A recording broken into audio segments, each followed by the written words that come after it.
시청자 여러분 안녕하십니까? JTB 아침 뉴스입니다. 밤사이 벼락을 동반한 강한 비가 내리면서 전북 전 지역으로 호우특보가 확대됐습니다. 현재도 빗줄기가 굵은 곳이 많아서 비 피해가 우려되는데요. 취재기자 연결해서 자세히 들어보겠습니다. 오정현 기자, 현재 비 상황 어떻습니까?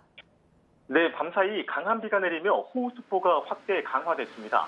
현재 전북 전 지역에 호우특보가 내려진 가운데 군산과 익산, 김제, 부안, 전주, 완주, 진안, 장수에 호우경보가, 나머지 지역엔 주의보가 내려진 상태입니다. 밤사이 가장 많은 비가 온 곳은 군산입니다. 어제부터 182mm가 쏟아졌고 특히 군산 날도에는 353mm 폭우가 쏟아졌습니다. 익산은 123, 완주 118, 장수에도 89mm 이상의 많은 비가 내렸습니다. 군산 조촌동 일대에선 도로와 건물이 일부 침수돼 현재 물을 빼는 작업이 한창입니다. 내일까지 최고 50에서 150mm 비가 더 올 것으로 예상되는데 특히 서해안과 지리산 부근은 200mm 이상 폭우가 예보됐습니다. 최근 잇따른 집중호우로 지반이 약해진 상태라 산사태나 축대 붕괴 등을 철저히 대비하는 게 좋겠습니다. 비가 오며 더위는 주춤합니다. 현재 전주 기온 23도로 서늘한 편이고 낮 기온은 전주와 익산 27도 등 25도에서 28도에 머물겠습니다.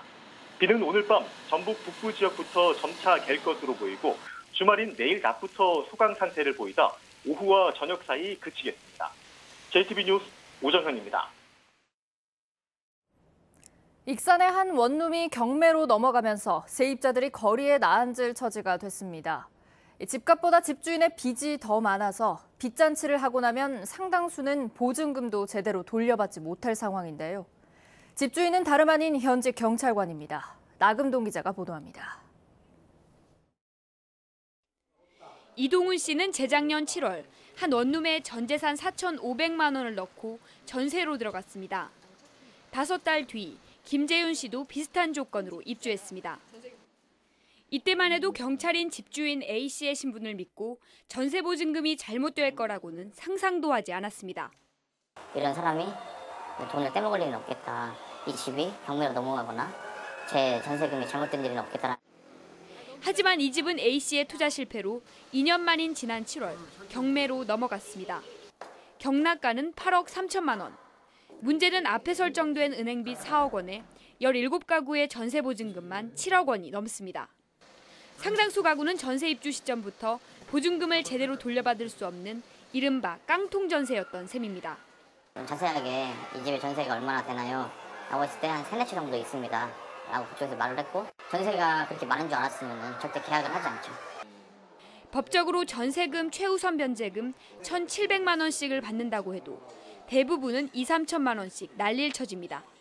결혼 자금이 다 날아가니까 지금 여자친구랑도 조금 힘들죠, 둘 다. 저 같은 경우에는 여태까지 7년 일하면서 돈이 다 날아갔으니까요.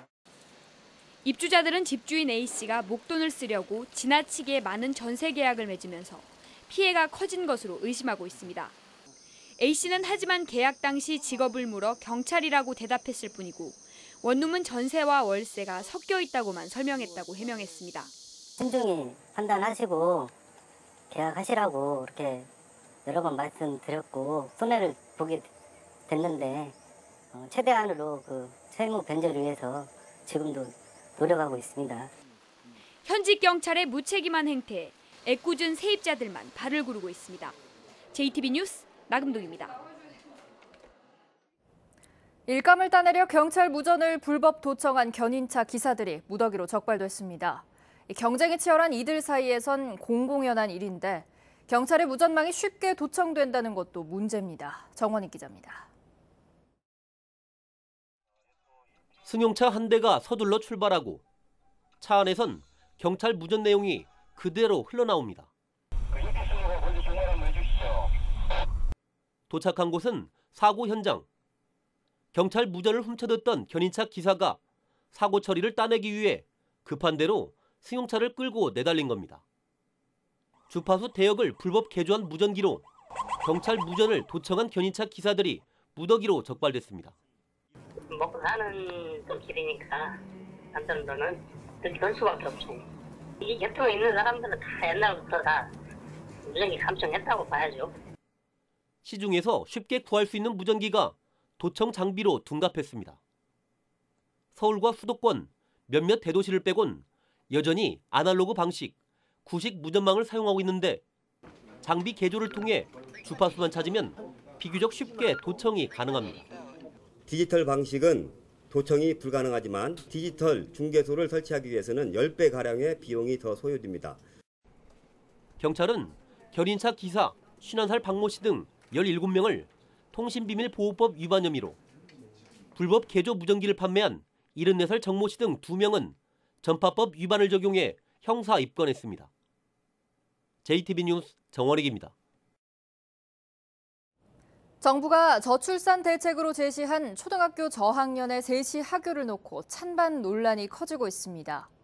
학부모 간에도 의견이 엇갈리고 교사들은 학교 현장을 전혀 모르는 근시안적 정책이라며 비판하고 있습니다. 조창현 기자가 보도합니다. 정부가 저출산 대책으로 제시한 게 초등학교 저학년의 학교 시간 연장. 현재 오후 1~2시인 학교 시간을 3시까지로 늦추자는 게 주요 내용입니다. 맞벌이 가정이 늘면서 일찍 학교를 마친 저학년 학생들이 홀로 방치되거나 이른바 학원 뺑뺑이를 선택할 수밖에 없다는 실태를 반영했습니다. 이 같은 저출산 대책에 대해 학부모들 간의 찬반 의견이 팽팽합니다. 학교에 머무는 시간이 많아 안심이 되지만 부모의 퇴근 시간이 앞당겨지지 않은 상황에서는 큰 도움이 안 된다는 것입니다. 일단 학교에서 3시까지 데리고 있으면 안전한 측면에서는 긍정적으로 생각하고 있고, 그렇지 않고 이제 어차피 부모들의 퇴근 시간이 6시인데 그 3시에 끝내봤자 크게 도움이 되지 않는다. 근본적인 대책이 필요하다. 이렇게 말씀하시는 분들도 있어요. 교원단체와 교사들은 근시안적인 미봉책에 불과하다며 반발하고 있습니다. 현재도 방과 후 활동이나 돌봄 교실, 동아리 활동 등을 통해 원하는 학생은 5시까지 학교에 머물 수 있는데 획일적인 3시 학교는 교육 수요자의 사정을 전혀 고려하지 않았다는 것입니다. 현재 추진되고 있는 학교 돌봄 활동이 어떠한 문제점이 있고 있으면 거기에 대한 대책을 찾고 어떠한 대안이 있는지 정부적인 차원에서 그러한 문제를 고민하면서 해결하는 데 오히려 학교 현장에 도움이 되지 3시 일률적으로 학교한다는 것은 맞벌이 부부에게도 전혀 도움이 되지 않는다. 전북교육청도 저출산 같은 국가적 문제를 해결하기 위해서는 국가 전체를 바라보는 시각이 필요하다며 교육에 보육을 떠넘기는 저출산 고령사회위원회의 어떤 의견도 수용하지 않겠다고 밝혔습니다. JTB 뉴스 조창현입니다. 민간 자본으로는 처음으로 새만금 내부를 개발할 사업자가 지정됐습니다. 관광 레저 용지 개발 사업인데요. 사업을 제안한 지 5년 만입니다. 권대성 기자입니다. 고군산 군도의 관문이자 새만금 방조제 준강 구간인 신시 야미지구 안쪽에 있는 땅입니다. 축구장 275개 크기인 193만 제곱미터로 아직은 허벌판입니다. 새만금 개발청이 이곳을 관광 레저단지로 개발할 민간 사업자로 보성산업등이 출자한 새만금 관광 레저 주식회사를 지정했습니다. 새만금 내부를 민간 자본으로 처음 개발하는 사업이 첫 발을 내딛게 된 겁니다. 사업 시행자라고 역할을 하는 게 농공밖에 없는 상태였거든요. 민간 사업 시행자로서는 이게 처음이고 저희들로서 굉장히 기대가 많고요. 관광 활성화, 일자리 창출 이런 데 이제 많이 도움이 될 걸로 그렇게 생각합니다. 새만금 관광 레저는 오는 2027년까지 3,600억 원을 투자해 관광 휴양 시설을 짓겠다는 구상을 내놨습니다. 호텔은 잼버리가 열리기 전에 우선적으로 짓겠다고 밝혔습니다. 이번에 민간 사업자가 지정되기까지는 사업 제안 이후 무려 5년이나 걸렸습니다. 예정 기간에 개발이 될지 우려도 있는데 사업자 측은 개발 용지의 92%를 임대해 개발하는 만큼 개발의 속도를 낼 수밖에 없다고 밝혔습니다. 이게 지원이 된다면 그럴 수밖에 없는 필연적인 이유가 아니면 1년에 몇십억씩 임대료를 내야 되는 상황에서 민간 투자자들이 일부러 이 사업을 지연시킬 이유는 없다고 보셔도 될 것 같습니다. 새만금 개발청은 사업자 측이 오늘 농어촌 공사와 토지 공급 계약을 하면 최종 개발 계획 승인을 거쳐 2021년에는 공사를 시작하도록 한다는 방침입니다. JTB 뉴스 권대성입니다. 19개 나라 1,500여 명의 선수들이 참가하는 제18회 아시아 롤러스케이팅 선수권 대회가 다음 달 5일 남원에서 열립니다. 완주군 상관면과 소양면에는 다음 달 3일부터 행복 콜버스가 운행을 시작합니다. 주혜인 기자입니다. 제18회 아시아 롤러스케이팅 선수권 대회가 다음 달 5일부터 16일까지 남원의 춘향골 체육공원 롤러경기장 일원에서 펼쳐집니다. 대회에는 우리나라를 포함한 19개 나라 1,500여 명의 선수들이 참가해 스피드와 슬라럼, 인라인 하키 등 7개 종목에서 실력을 겨루게 됩니다. 경기장 시설을 완벽하게 갖추어서 최상의 경기가 되도록 하고 성공적인 대회를 이끌겠습니다. 주민들이 주도적으로 참여하는 마을 만들기 사업이 농림축산식품부가 실시한 공모에 선정되면서 사업 기반을 마련하게 됐습니다. 관촌면 신전마을은 사업비 7억 원을 확보해 다락골 문화센터를 지을 계획이고 사업비 3억 5천만 원을 확보한 두월마을에는 들노래 사랑방이 새로 문을 열 수 있게 됐습니다. 다음 달 3일부터 상관면 11개 마을과 소양면 9개 마을에 행복 콜버스가 운행됩니다. 버스를 이용하려면 출발지에서 1시간 전에 미리 예약해야 하고 이용료는 한 번에 500원입니다.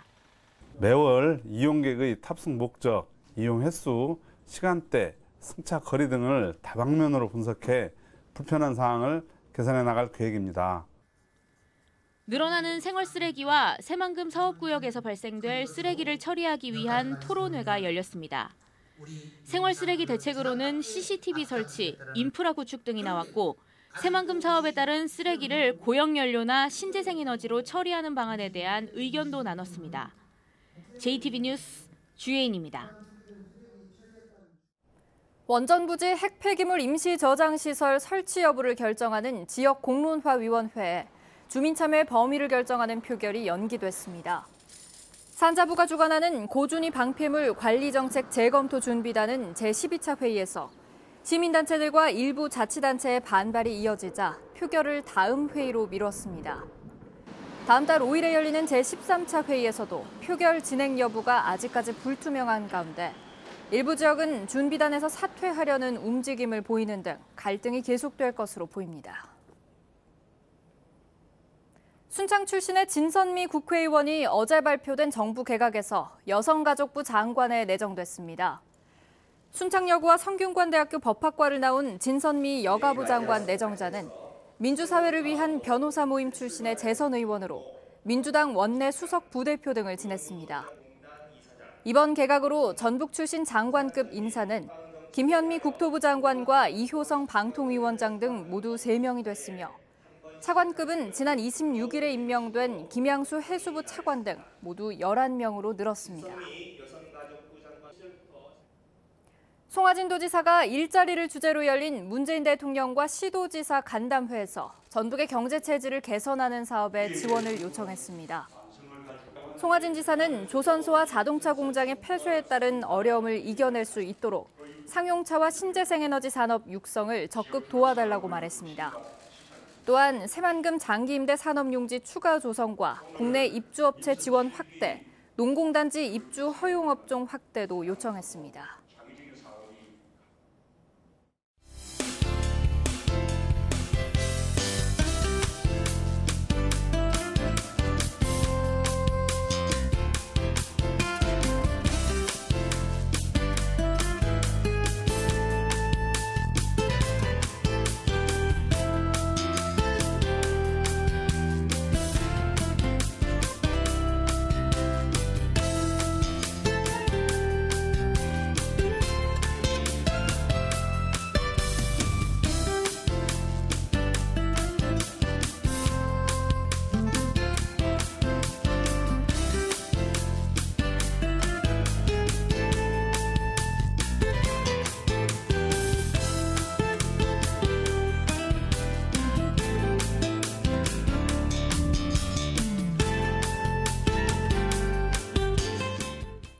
JTB 아침 뉴스를 마칩니다. 함께해 주신 여러분 고맙습니다.